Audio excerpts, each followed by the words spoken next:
Welcome! In this video, I want to do a quick tutorial on tree pose and high lunge.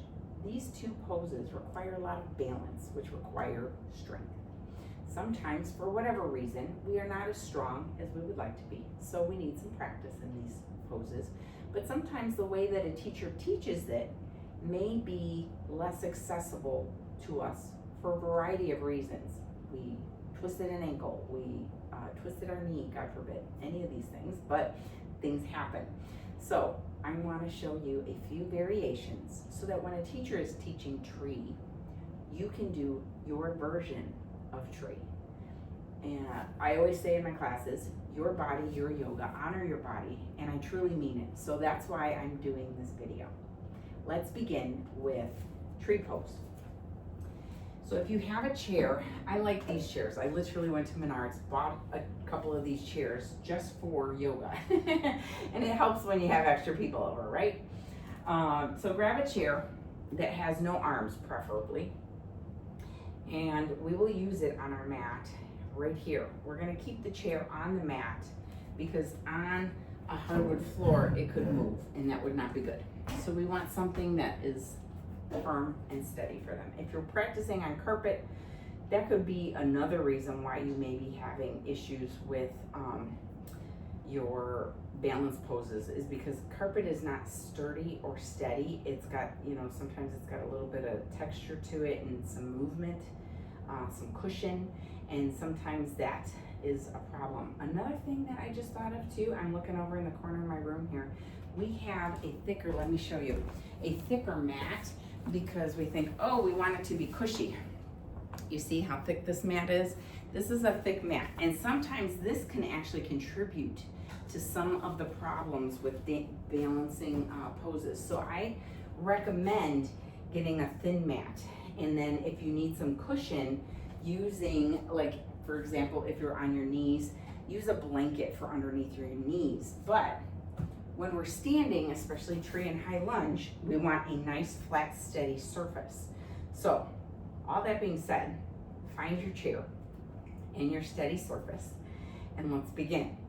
So we'll begin tree in our mountain pose. So, lifting our feet, we have the two balls of our feet, one under our big toe, our hallux, and then one under our pinky toe. So we ground into those two and then into the back heel, creating that perfect triangle, right? So here in mountain, we're nice and strong, our knees slightest bend in them, just so that we're not locking them, basically. Now, shift your weight. I'm gonna shift my weight into the left foot where this chair is. Shift your leg towards, the weight towards the chair, and then just lift up the other foot and then put it back down. Now, strengthen your legs, lengthen your spine, and create some space between your ears and shoulders so you're standing up nice and tall. And now lift your foot. Do you notice a difference when you're engaging your muscles in your legs? You can even engage your transverse abdominis, which is like the corset muscles. And in which case, when you breathe in, you're gonna feel your ribs expand, which is great. That's all the way it's supposed to, that's the way it's supposed to work. This here might be your tree, and you can move your arm up, you can keep it down here, you can keep it on your heart, whatever you'd like. You can also practice balancing just with one foot up, just like this. So that's one variation. The other is a more traditional variation where we open up the right hip. Left leg is down, right hip is open, knee is pointing perpendicular to our leg and our body.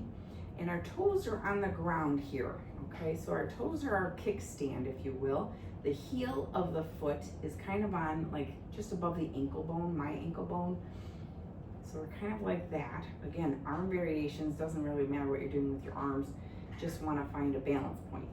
You can hold on to the chair, or again, just keep practicing like that.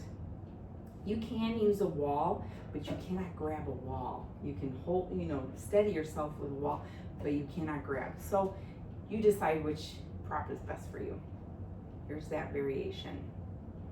Now, if you would like, you might want to try switching that direction of the chair though. So our weight will still be in the left foot. The chair is on the right side, and we'll lift the crown of our head and our spine, engaging all those muscles, but we'll lift that right foot up and just practice that. Maybe lift your toes of the left foot, set them back down, just kind of engaging all those muscles. Nice. If you want to, you can practice again with the chair on the right in a more traditional base pose, if you will, for tree. So that's a couple variations for tree. Lifting your leg, staying here, but totally important to grow tall in your spine, engage the core, engage your legs, and then just have a chair handy. Hopefully that's helpful. For high lunge, you have a couple of options as well. We can keep the chair in front of us as we grow tall in our lunge, and we place all the weight. Let's do our right foot this time since we just worked our left. So all the weight in our right foot, we're gonna step back any amount. So you can just step back maybe one step. You don't have to go all the way back. Some people have more flexibility in their bodies to be able to do that. That's fine. Whatever it is that's comfortable for you, but there's no one way to do this pose. So literally just heel off the ground, nice short stance between my feet. I'm holding on to the front of the top of this chair with my fingers, bending into the right foot. What we just don't want to do is bend so that our knee exceeds the tips of our toes. We want to keep it tips of our toes and back, okay? So if you're going, I don't feel anything, then maybe widen that length of stance. That might be helpful. Another thing that will help here is to widen the stance of our legs. So instead of, excuse me, I'm a little off balance. So instead of our legs being right next to each other, essentially, we're going to widen our stance and heel toe our front toe. So then our stance is wider. It gives us more, we're covering more ground. Our center of gravity is a little, feels different. It's less wobbly. So that's another option there. Again, you can hold the chair in front, or like I just showed you, we can have the chair on the side as well. On either side, you decide which one is best. So our right foot is forward, our back heel is off the ground, and whatever length here we need, and whatever width here we need for our feet, okay? Bending into that knee, and maybe it's just this little tiny, and that's great if that's what you need to do. But this chair can be on the side or in front of you. I've got one more bonus for this particular pose. So another variation with the chair is to be seated on the chair. So let's come to sit on our chair. In chair yoga, this is mountain pose, of course. Here, we're gonna make high lunge. So coming to the side of our chair, both legs off the edge, off the side, not off the front. We're gonna hold on to the back of our chair with our hand, and then we're gonna scoot ourselves so that one cheek is fully on. You can feel one of your sit bones on the chair, nice and firm. And then you'll take this leg, which is now able to move because it's off of the chair. You're gonna take your right arm and, or right hand, hold on to that, and then just bring your knee back into like this 90-degree, your leg into this 90-degree angle with your knee. So your knee isn't touching the ground probably. You could put a block underneath your knee. Let's try that. I love my blocks. Let's see. Yeah. And then you really feel stable and secure. Now you're going, you may be looking at me going, that's not really helping me feel strong. I get you, hold on. So we'll set this up. Our front leg, our left leg, our foot is on the ground. It is nice and firm. Our back toes are on the ground. Our right leg is in a 90-degree angle. There we go, okay? We're feeling supported in our spine, okay? Holding on to the back of the chair. Arm can be wherever you want it to be. I'm gonna keep it here just for the sake of viewing.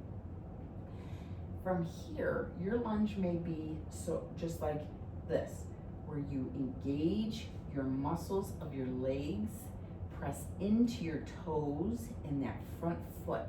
Do you notice I'm moving up just the littlest amount? I'm engaging all of these muscles and even some of my core. Now engage your core. You can feel that as well, breathing in and breathing out. I can feel that. So that's another way you can do a high lunge in chair. So those are 3 options for lunge. Hopefully one of these options is helpful for you. If none of these are working for you, please let me know. I would love to try to work with you and figure out a way to make these poses accessible for you. Our props are our friends.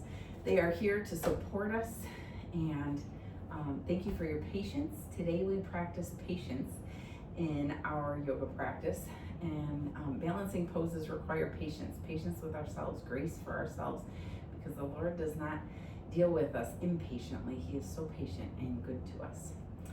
So with that said, I hope you have a wonderful day.